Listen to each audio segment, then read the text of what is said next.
Hello ಹೇಗಿದ್ದೀರಾ ಎಲ್ಲರೂ ಚೆನ್ನಾಗಿದ್ದೀರಾ? ಇವತ್ತು ನಾವೊಂದು ಬಿರಿಯಾನಿಯನ್ನು ಮಾಡೋಣ. ಬಿರಿಯಾನಿ ತುಂಬ ಡಿಫ್ರೆಂಟ್ ಟೇಸ್ಟ್ ಆದಂಥ ಬಿರಿಯಾನಿ. ಫಸ್ಟ್ ನಾನು ನೀರಿಗೆ ಸ್ವಲ್ಪ ಏಲಕ್ಕಿ, ಲವಂಗ, ಚಕ್ಕೆ, ಆಮೇಲೆ ಅಲೀಫ್ ಬರುತ್ತಲ್ಲ ಅದನ್ನು ಕೂಡ ಹಾಕಿ ರೈಸನ್ನು ಕೂಡ ಹಾಕಿ ಬೇಯಿಸ್ಕೊತೀನಿ. ಬೇಯಿಸ್ಕೊಳ್ಳೋದು ಅಂದರೆ 80% ಬೇಯಿಸ್ಕೋಬೇಕು, 100% ಬೇಯಿಸ್ಕೊಳ್ಳೋಂಗೆ ಇಲ್ಲ. ಫಸ್ಟ್ ಅದನ್ನು ನೀರಿಗೆ ಹಾಕಿ ಸ್ವಲ್ಪ ನೆನೆಸಿಟ್ಕೊಂಡು ಆಮೇಲೆ ಒಂದು 80% ಬೇಯಿಸಿ ಅದ್ರ ನೀರೆಲ್ಲ ತೆಗೆದು ನಾವು ಸೈಡಿಗೆ ಇಟ್ಕೊಳ್ಳೋಣ.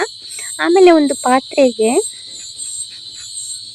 ವಿಡಿಯೋದಲ್ಲಿ ತೋರಿಸ್ದ ಹಾಗೆ ಫಸ್ಟು ಮಟನನ್ನು ಚೆನ್ನಾಗಿ ಬೇಯಿಸ್ಕೊಂಡು ಅದಕ್ಕೆ ಆನಿಯನ್ ಹಾಕಿ ಎಲ್ಲ ಸ್ಪೈಸಸನ್ನು ಹಾಕಿ ಸ್ವಲ್ಪ ಕೊತ್ತಂಬರಿ ಸೊಪ್ಪು ಹಾಕಿ ಈ ಜಿಂಜಿ ಬೆಳ್ಳುಳ್ಳಿ ಪೇಸ್ಟನ್ನು ಹಾಕಿ ಅದು ನೀರು ಚೆನ್ನಾಗಿ ಸ್ಪೈಸಸ್ ಎಲ್ಲ ಮಿಕ್ಸ್ ಆಗೋ ತನಕ ಅದನ್ನು ಚೆಂದ ಮಾಡಿ ಬೇಯಿಸಿ ಆಮೇಲೆ ಒಂದು ಪಾತ್ರೆನ ತಗೊಂಡು ಫಸ್ಟು ನಾವೇನು ಬೇಯಿಸ್ಕೊಂಡು ಚೆನ್ನಾಗಿ ರೆಡಿ ಮಾಡ್ಕೊಂಡಿರ್ತೀವಲ್ಲ ಮಟನ್ ಗ್ರೇವಿ ಟೈಪ್ ಅದನ್ನು ಫಸ್ಟ್ ಹಾಕಿ ಅದಾದಮೇಲೆ ನಾವು 80% ಬೇಯಿಸ್ಕೊಂಡಿದ್ದಂತಹ ರೈಸ್ ಏನಿದೆ ಅದನ್ನು ಕೂಡ ಅದಕ್ಕೆ ಇದ್ರ ಮೇಲಿರುತ್ತೆ ಟಾಪಲ್ಲಿ ಹಾಕೋಣ.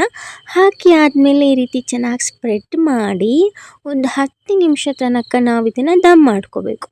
ದಮ್ ಮಾಡ್ಕೊಂಡಾದಮೇಲೆ ನೋಡಿ ಈ ರೀತಿ ಚೆನ್ನಾಗಿ ಮಿಕ್ಸ್ ಮಾಡ್ಕೋಬೇಕು. ಮಿಕ್ಸ್ ಮಾಡ್ಕೊಂಡಾದಮೇಲೆ ನಿಮ್ಮ ಫ್ಯಾಮಿಲಿ ಫ್ರೆಂಡ್ಸ್ ಎಲ್ಲರಿಗೂ ಕೊಡಬೇಕು. ಅವರು ಇದನ್ನು ಪಟ ಪಟ ಅಂತ ತಿಂದು ನಮಗೆ ಚಕ ಚಕ ಅಂತ ಕಮೆಂಟ್ ಹೇಳ್ತಾರೆ. ಆ ಕಮೆಂಟನ್ನು ತೊಗೊಂಡು ಬಂದು ನನ್ನ ಯೂಟ್ಯೂಬ್ ಚಾನಲಲ್ಲಿ ನೀವು ಹಾಕಬೇಕು, ಓಕೆನಾ?